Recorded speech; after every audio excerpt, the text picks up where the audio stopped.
बच्चों नमस्कार, कैसे हैं आप लोग। उम्मीद है आप लोग अच्छे होंगे और अच्छे से पढ़ाई कर रहे होंगे।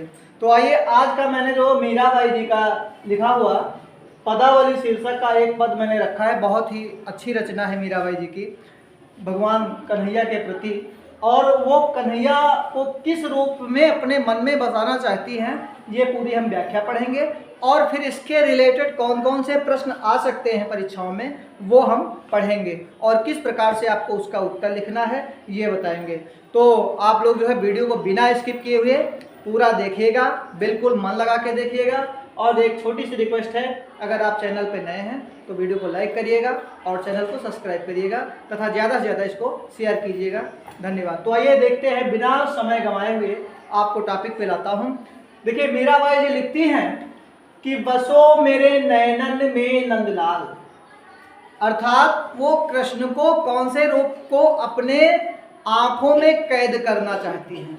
कृष्ण जी को कौन सा रूप, कृष्ण जी का कौन सा रूप अपनी आंखों में बसाना चाहती हैं, वो बताती हैं कि हे कृष्ण, हे नंद के लाला, अर्थात हे मदन मोहन कन्हैया, हे नंद के लाला, आप मेरी आंखों में निवास कीजिए, आप मेरी आंखों में निवास कीजिए।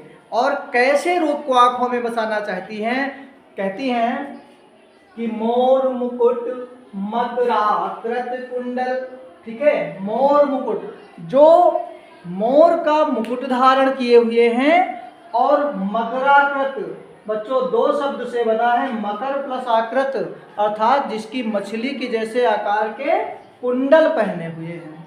ठीक है, जो सर पे मोर का मुकुट धारण किए हुए हैं और मछली के आकार का कुंडल पहने हुए हैं, और अरुण, अरुण का अर्थ होता है लाल रंग। ठीक है, अरुण का क्या अर्थ होता है, लाल रंग। तिलक, तिलक जानते ही हो, बिल्कुल सरल शब्द है। अरुण तिलक दिए भाल, भाल मीन्स क्या होता है, मस्तक। ठीक है, भाल मीन्स मस्तक, जो मस्तक पर लाल तिलक धारण करते हैं। फिर से देखिए, जो मछली के आकार का कुंडल पहनते हैं और मोर के पंख का मुकुट धारण करते हैं तथा लाल तिलक मस्तक पर लगाते हैं। ठीक है, और मोहनी मूरत, मोहन मीन्स जो मोह लेती है।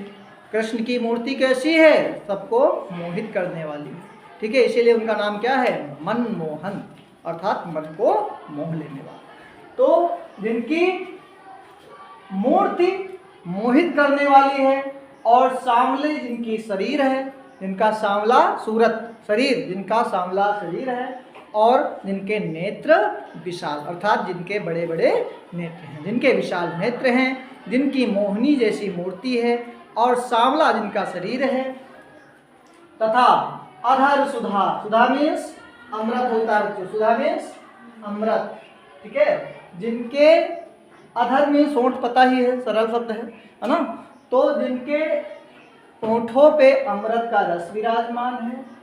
ठीक है, मुरली, अधर सुधारस, मुरली और क्या विराजमान है, जिनके अमृतमयी होठों पे मुरली शोभित हो रही है। राजत का मतलब शोभित हो रही है। ठीक है, उर वैजंती माल, उर मीन्स गला, उर मीन्स गला। ठीक है, गले में वैजंती माला पहने हुए हैं, गले में वैजंती माला पहने हुए हैं, जो गले में वैजंती माला धारण किए हुए हैं। क्षुद्र माने छोटी छोटी, घंटिका मीन्स घंटियाँ, कटितट यानी कमर में शोभित है। ठीक है, छोटी छोटी जो कमर में करधनी पहने हुए हैं, उनमें उनकी जो घंटियों की छोटी छोटी घंटियाँ हैं वो शोभित हो रही हैं।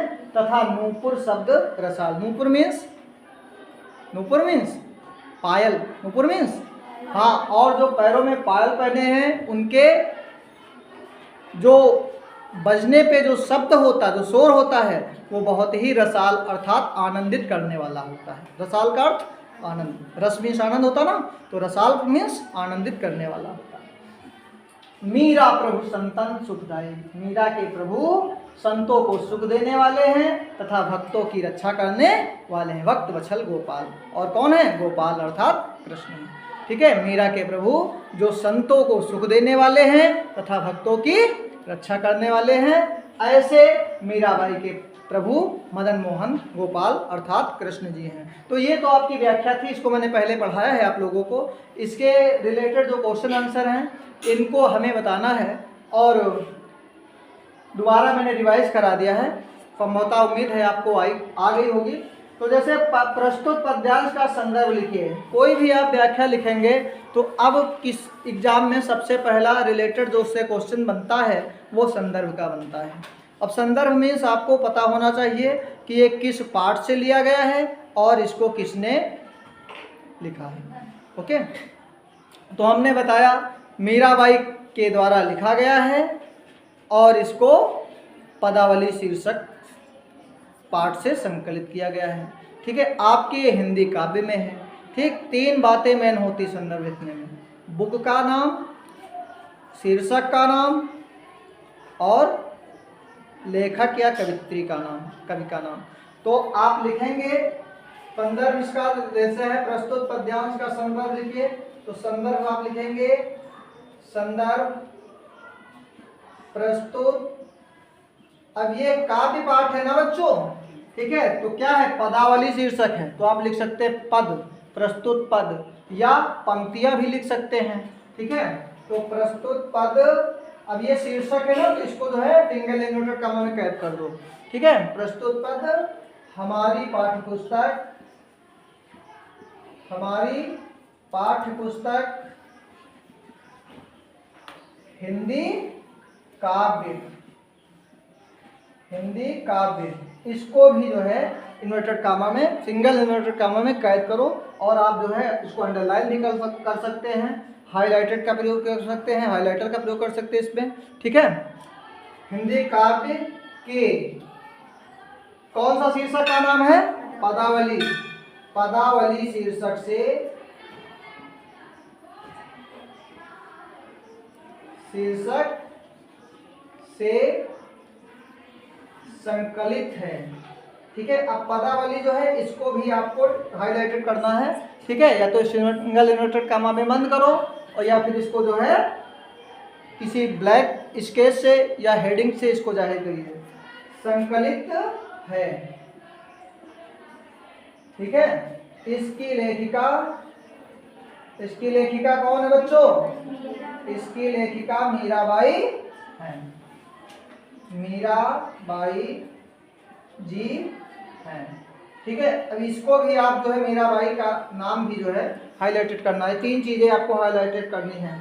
दूसरा है रेखांकित अंश की व्याख्या कीजिए। अब रेखांकित इसमें आपका कोई भी आ सकता है, ये आ सकता है, ठीक है, ये आ सकता है, कोई भी आ सकता है। तो जैसे ये आपका मान लीजिए है अधर सुधारस मुरली राजत, ठीक है, ये मान लो रेखांकित अंश आया, तो आपको इनकी व्याख्या करनी है। समझ में आ रहा ना? ठीक है, तो आप क्या करेंगे कि मीराबाई जी कृष्ण के जिस रूप को मन में बसाना चाहती, जिस रूप को अपने आंखों में बसाना चाहती हैं, उसके बारे में बताते हुए कहती हैं कि जिनके होठों पे अमृत का रस और मुरली विराजमान है तथा जिनके गले में बैजंती माला सुशोभित है और जिनके कटी तट पर अर्थात कमर के भाग पर छोटी छोटी घंटियों का कर्धनी शोभित हो रहा है और उनके पायलों, जो पैर में पायल बने हुए हैं, उनका शब्द बहुत ही आनंदित करने वाला है। तो ये आपकी इन 2 लाइनों की व्याख्या हो जाएगी। ठीक है, तो इसकी व्याख्या आप कर लीजिएगा। तीसरा शब्द है, तीसरा प्रश्न है, सुधा के 4 पर्यायवाची शब्द लिखिए। ठीक है, सुधा मीन्स क्या होता है, अमृत।